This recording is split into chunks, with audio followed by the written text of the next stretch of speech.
أعوذ بالله من الشيطان الرجيم. بسم الله الرحمن الرحيم وبه نستعين فإنه خير ناصر وأفضل معين وصلى الله على سيدنا ومولانا محمد وآله الطاهرين.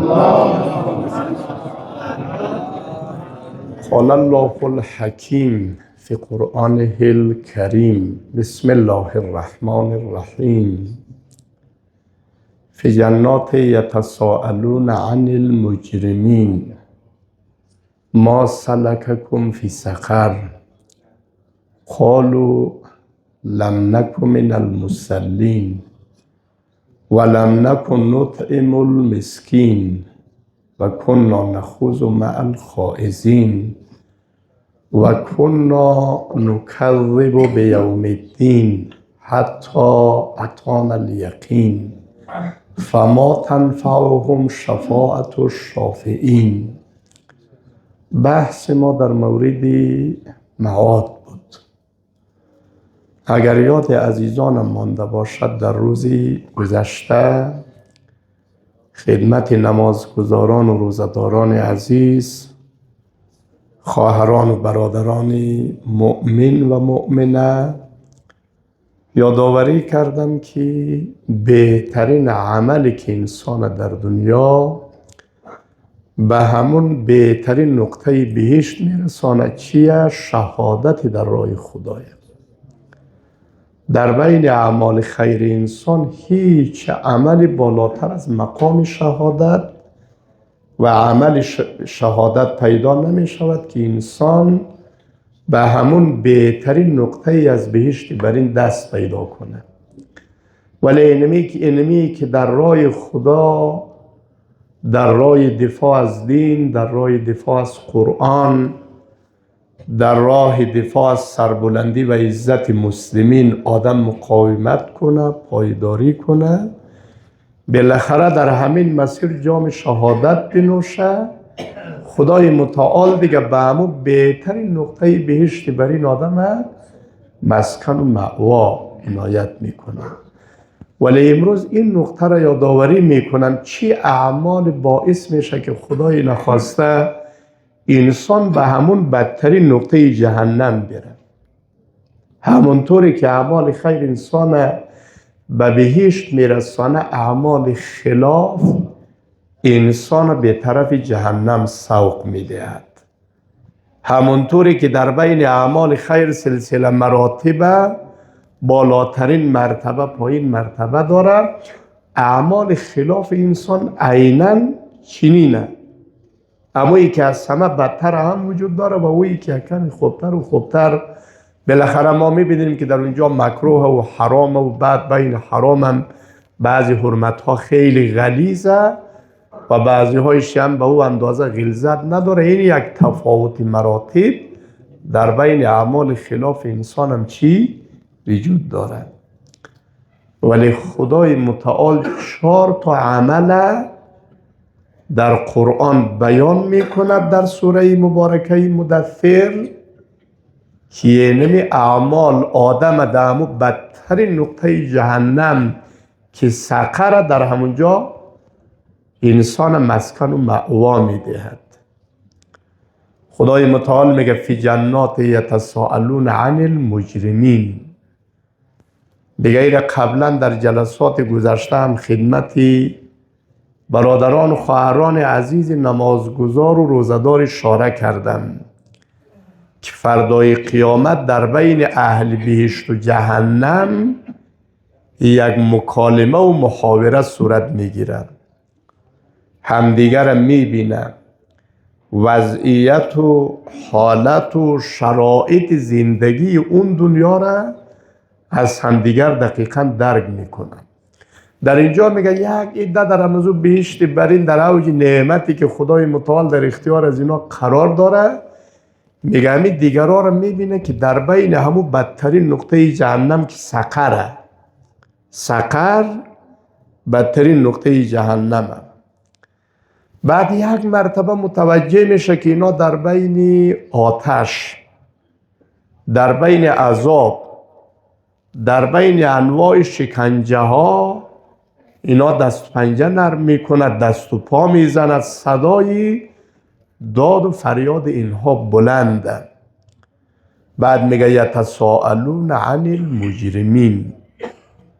ولی اینمی بهشتی ها همیایی که خدای متعال از انواع نعمتهایش در اختیار از اینا قرار داده، اینمی هم از جهنمی ها از اهل سقر سوال میکنن ما سلککم فی سقر، یعنی چه عامل، چی کار و چی اندیشه و تفکر باعث شد که شما در اینجا آمدید و با این عذاب سخت خدای متعال در از این بدترین نقطه جهنم شما دست و پا میزنید، دست و پنجه نرم میکنه. چی باعث شد که شما در اینجا آمدید؟ العیاذ بالله خدای متعال که با بندگانش دشمنی نداره و بندهش را، مخلوقش را بدون جهت در بین آتش جهنم نمیاره. خداوند عادل، بدون جهت هیچ موجودی در بین آتش جهنم نمی آورد که در اونجا او را چی بسوزاند. از اینا سوال میکنید یعنی چی چیز باعث شد. بعد در اینجا 4 تا عمل بیان میکند که اینمی ها باعث شد که ما در اینجا در اینمیزی بدترین نقطه چی قرار بگیریم. اولین نقطه را که بیان میکند میگه لم نکو من المصلین، یعنی ما در دنیا از جمع نمازگزاران نبودیم، یا خدای نخواسته نماز اصلا نمیخواندیم، و یا این که نسبت به نماز، شرایط نماز، اجزای نماز، دستورات نماز دیگه ما سهلنگاری میکردیم، با چشم حقارت و به اعتنایی چی به نماز نگاه میکردیم. عزیزانم الحمدلله جوانای ما را که میبینی در نماز جماعت با عشق و علاقه در ماه مبارک رمضان شرکت میکنه و از این فیض عظمای خدای متعال بهره‌مند میشه، ولی خیلی از جوانهای اراذل و اوباش در گوشه و کنار که حتی میآید مسئله نماز این کار میکنه، دیگه یک شبهات را در این زمینه مطرح میکنه با عنوان مبلغ و ابزار دست یکی در انسانهای دهری و مادی. خیلی از مؤمنین میآید از خواندن نماز، شرکت در جماعت چی میشه؟ مانع میشه. میگه از اینا سوال میکنه اولین نقطه ضعف خود چی میگه؟ لم نکن من المصلین. ما را اگر خدا اینجا آورد در بین مزی جهنم در سقر جای داد، ولی فعلا در بین انواع مشکلات، آتش، اذیت، آزار دست و پا میزنیم به خاطر این که ما در دنیا اهل نماز نبودیم. عزیزانم، برادران، خواهران مسلمان، قدر نماز بدانید که نماز در اسلام یک جایگاه خیلی خیلی بلند دارد. صدها آیه را خدای متعال در قرآن در مورد نماز بیان میکنه و از طرف دیگه فریاد پیغمبره که قرة عینی فی الصلاة، روشنایی چشم من پیغمبر اسلام در چیه؟ در خواندن نمازه. آقا امیرالمؤمنین که میدانید در لحظات نماز به اندازه غرق خدای متعال میشه، توجهش به سمت خدای متعال سوق داده میشه، جلب میشه که در همون لحظات تیر از پای حضرت بیرون میکنه ولی حضرت متوجه نمیشه. و این فریاد اسلام پیغمبر این قبلت قبل ما سواها و این ردت رد ما سواها. فردای قیامت اولین سوالی که میشه از نماز. اگر همین فریضه الهی را خوب انجام داده بودی دیگه او زمان معلوم میشه که در امتحان کامیابی. یه پیغمبر میگه اگر اینمی نماز از تو قبول شد، در اینجا دیگه نمره 100 کامل آوردی، بقیهش از تو چی میشه؟ قبول میشه. اما خدایی نخواسته و این رد ما سوا. یک حدیثی هستن برادران اهل سنت ما قبول داره و هم علما و دانشمندان شیعه بیان کرده، اختلافی هم نیه. به اصطلاح برادران اهل سنت ما متفق علیه، یعنی همه مذاهب اسلامی به اتفاق یعنی حدیث بیان کرد. پس قدر و عظمت نماز بدانید. جایگاه نماز، شما پیروان اهل بیتید، شما عاشقان امام حسینید، جایگاه نماز در اسلام اونقدر بلنده. این حسینی که ما اینقدر دوست داریم، در روز عاشورا شما یک مرتبه وضعیت امام حسین تصور کنید.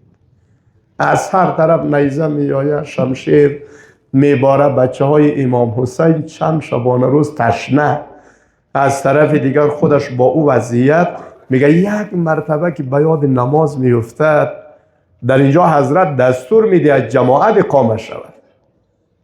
تیر دارد از هر طرف میباره، 30,000 نفر تیرباران میکنه در او وضعیت، ولی حضرت چی میگه؟ باید نماز فراموش نشود عزیزانم. به خاطر یک کار خیلی خیلی اندک نماز قضا شد. امام ما و شما، پیشوای ما و شما، شفیع روز محشر ما و شما به نماز اینمی قدر چی؟ اهمیت میدهد. این اول میگه چرا ما در سقر هستیم؟ چون در دنیا نماز نسبت به او به اعتنا بودیم یا نخواندیم، و یا این که به اعتنا بودیم، سهلنگاری میکردیم، تمسخر میکردیم، استهزا میکردیم با انسانهای نماز. خدایی نخواسته چی؟ با چشم حقارت نگاه میکردیم. همین باعث شد که ما در رمزی بدترین نقطه در اینجا قرار بگیریم. این یک. بعد میگه ولم نکن نطعم المسکین. دیگه عیبی که ما در دنیا داشتیم این که ما بیچارگان، پابرهنگان، فقرا را اطعام نمی کردیم، یا اصلا سفره نداشتیم، یا این که اگر سفره هم داشتیم بر سر سفره ما شکم گنده ها بود. بر سر سفره ما انسان‌های سرمایه‌دار و پولدار و قدرتمند و دارای چوکی و شهرت و آوازه، ولی فقیر و بیچاره، پابرهنه و کراچیوان و مستضعف، اینا بر سر سفره ما جایگاه نداشت. ولم نکو، این صراحت قرآنه، یه حدیث نیه که مورد اختلاف باشه، بعضیا قبول کنه و بعضیا نکنه. ای صراحت آیه شریفه قرآن سوره مبارکه مدثر از آیات 45 به بعد شما یک مرتبه بخوانید. خدا به تفصیل در اینجا چی کرده؟ بیان کرده. عزیزانم، اطعام چی کمک مالی به فقرا باشه، و یا این که همون معنای بسیار روشن اطعام که اطعام طعام دادن، یا در لحظات افطاری، یا در بین خانه سفره پهن کو، یا یک زمینه دیگر بیا یک نان در اینجا بگیر. یک بیچاره و مستضعفی که در اونجا در کنان نانوایی آمده نشسته، وضعیتش را درک میکنی، برای هم آدم چی؟ برای رضای خدا و برای اموات خود بخشش کن. خدای متعال میگه ما ثوابش را چی؟ بر ارواح گذشتگان تو میرسانم. این خیلی خیلی اهمیت داره. دوای شریفه دیگر که خدا در اونجا چی میگه؟ و ما ادراک مل عقبه. عقبه را میگه تو درک نمیتونی، فک و رقبه. یعنی عقبه میگه که به معنای آزاد کردن یک بنده در راه خدای، او اطعام فی یوم ذی مسغبه. یوم ذی مسغبه چی؟ در یک شرایط بسیار حساس اقتصادی. در اینمی شرایط میگه که اگر آدم دیگه دست فقیر، نیازمند، مسکین، گرسنه را بگیرد، اینمی ثوابش خیلی خیلی بالاه. خدا تصریح میکنه در ایام وفور نعمت باشه، دیگه انسان جرأت بیشتر داره که فقیر کمک شود. و از طرف دیگر در زمانی که به اصطلاح ما و شما سری و پوری باشه، در اونجا اصلا فقیر پیدا نمیشه. ولی فقیر در چی زمانی افزایش پیدا میکنه؟ در زمانی که در اونجا چی؟ بیکاریه، وضعیت و شرایط حساس اقتصادیه. در اینمی لحظات دیگه ثواب و اجر و پاداش اطعام در راه خدا چیه؟ خیلی خیلی بالا می رود. او اطعام فی یوم ذی مسغبه. بعد میگه چی کسانه در اینجا آدم باید اطعام بکنه؟ یتیما ذا مقربه. این قرآن میگه یکی کسی را که یتیم است ولی ذا مقربه، یعنی از اقارب انسان. اقارب انسان، پسر خاله یتیم، تو در اوج ثروت، بهترین مورد مصرفش همینه که او آدم کمک اقتصادی کن. اگر یک زمان سفره رنگارنگ داری، بر سر سفره خود یتیم فراموش نکنی، برای رضای خدای متعال یعنی آدم در همون سفره چکو دعوت بکن. یتیما ذا مقربه، یتیمی از اقوام و اقارب نزدیک. این نکته را عزیزانم به یاد داشته باشی. زمانی که اگر میخوایی که فقیر کمک کنی، مسکین کمک کنی، بهترین یعنی عالی ترین مورد مصرفش اینه اگر از اقارب کسی فقیر بود یا یتیم بود، اینها در اولویت باید برای اینها کمک شوی. در عین حالی که در اینجا دست فقیر گرفتی ولی یک مسئله دیگر هم خیلی تقویت کردی، اگر یک شما می مسئله دیگر گفتید آقا صاحب من دیگه یک صلوات خیلی خوبه، حاجی صاحب دیگه یعنی کمایی میکنی، شما مجموعی که در اینجا هستید، مثلا اگر آدم فقیر قوم کمک شود، یک امینی که خود فقیر کمک شده خیلی ثواب داره، ولی دیگهش را هر کس گفت یک صلوات داره، دیگهش اینی چی تقویه میشه؟ آفرین. کی بود امیر دست رو بلند کرد؟ خدای متعال انشالله این جوان سلامتی طول عمر توفیق عنایت کنه. صلوات اللهم صل علی محمد و آل. اگر فقیر اقوام و اقارب کمک شوی دو فایده داره. یک فایده ای که دست فقیر گرفتی و یک فایده دیگه این است که در اینجا چیکار کردی؟ صله رحم تقویه کردی. هم دستگیری فقیر ثواب داره و هم تقویه صله رحم در اسلام عزیز خیلی خیلی یک جایگاهی بلند داره. خب یتیما ذا مقربة او مسکینا ذا متربه. و دیگه چی کسی کمک میکنی؟ مسکین ذا متربه. متربه از ماده تراب.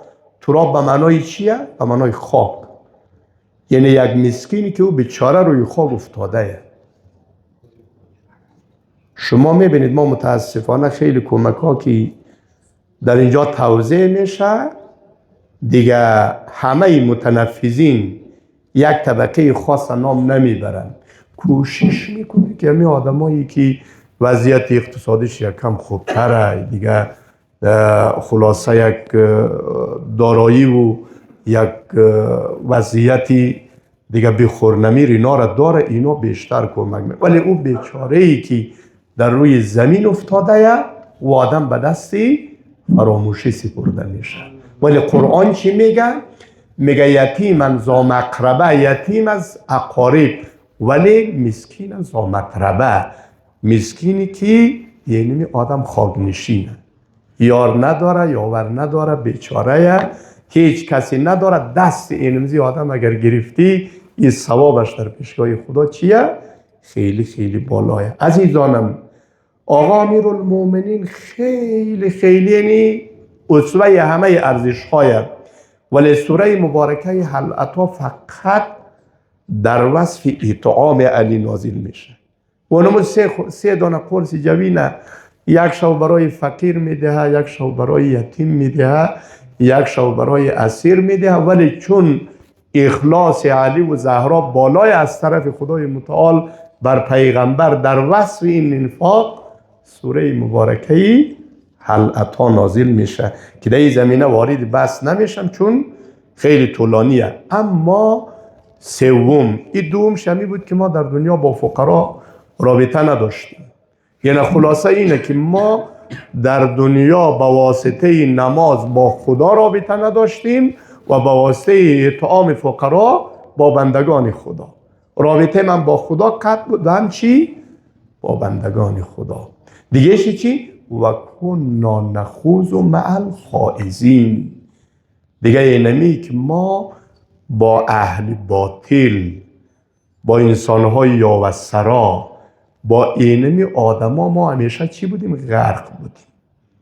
دیگه دین، مسائل دینی، ارزش ها اینا مطرح نبود.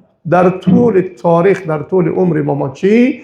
با اینمی آدمایی که از تمام مسائل دینی، ارزش های دینی، مسئولیت های یک انسان در برابر خدا، در برابر مسلمان ها، در برابر پیغمبر و ائمه امت اسلامی، قرآن، سنت و سیره رسول الله، اینمی آدما فاصله داشت. ما با اینمی آدما چی بودیم؟ رفیق بودیم. نخوض مع الخائضین. ما با اینمی ها در از اوجی دیگه غفلت سپری کردیم. یعنی یکی از بدی های ما بود.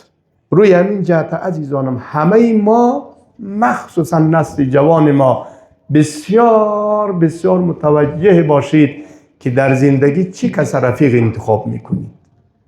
رفیق بر انسان چی؟ بسیار بسیار اثر دارن. دیگه او یک مثل معروف، خیلی معروف است، عامیانه، شاید هم هزارگی باشه، نه؟ میگه که اگر پالوی ماه ششتی چی؟ ماه میشی. اگر پالوی دیگ ششتی سیاه میشی. رفاقت خیلی تاثیر داره. اگر آدم یک رفیق اهل علم، اهل دانش، اهل معرفت، اهل درک، یعنی آدم یک جوان با او رفیق شو، آدم تشویق میکنه برو درس بخون، وقتی تضایع نشود، کوشش کن، تلاش بکن، چیزی به درد آدم نمیخوره. اون چی که آدم از مشکلات نجات میده، عزت میده، آبرو میده، در همه نعمتهای مادی و معنوی انسان میرسانه، چیه؟ درس، علم، دانش. یعنی کنار یک آدمی تحصیل کرده اگر بنشینی تو را از این چیزا درس میده، ولی کنار اگر پدری رفتی در اونجا میگه بیا یک دو سه کش بیزنی، ویش مشکل نداره. بعد یک دو سه کش که تمام شد دیگه، بعد از او بعد از یک ماه دو ماه دیگه تو رفیق بسیار بسیار صمیمی، یعنی زیادم قرار میگیری که دیگه نه با رفاقت از این میتونی قطع رابطه کنی، نه با رفاقت از اون موادی که با او مبتلا شدی با او هم چی نمیتونی قطع رابطه کنی. فردای قیامت که یکی از نامهایش یوم الحسرت، یوم الحسرت خیلی چیزا را انسان در اونجا حسرت میخوره. حسرتیه که ما چرا در جوانی کار نکردیم، حسرتیه که خدا عجب دارایی برای ما داد ولی ما از او در راه خدا استفاده نکردیم. حسرتی است که خدا آدم موقعیت اجتماعی داد ولی ما در راه دستگیری از فقرا و بیچارگان و قوم و فامیل و نزدیکان خود از او استفاده نکردیم. ولی یکی از چیزهایی که خیلی خیلی حسرت میخوره چیه؟ قرآن میگه یوم یعض الظالم علی یدیه و یقول یا لیتنی اتخذت مع الرسول سبیلا. میگه ای کاش ای کاش ای کاش ما در دنیا در مسیر پیغمبر حرکت میکردیم. مرا فلانی بدبخت کرد، فلانی قماری، فلانی چرسی، فلانی شرابی، فلانی شهوتران، فلانی انسانی اختطافگر مرا از مسیر بیرون کرد.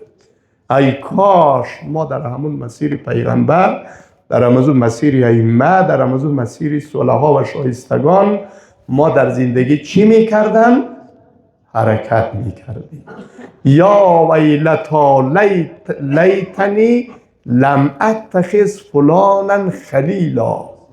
میگه ای کاش، ای کاش، ای کاش ما فلانی آدمه در دنیا با عنوان دوست انتخاب نمیکردم. بعد میگه لقد اضلنی عن السبیل. یه نمی آدم بود که من از مسیر دین، از مسیر انسانیت، از مسیر ارزش ها، از مسیر اطاعت خدا، احسان به پدر و مادر، احساس مسئولیت به امت اسلامی، خانواده، فرزندان، اینمی آدم من از این مسیر چی کرد؟ منحرف کرد. لقد اضلنی عن الذکر بعد اذ جاءنی و کان الانسان للشیطان خذولا.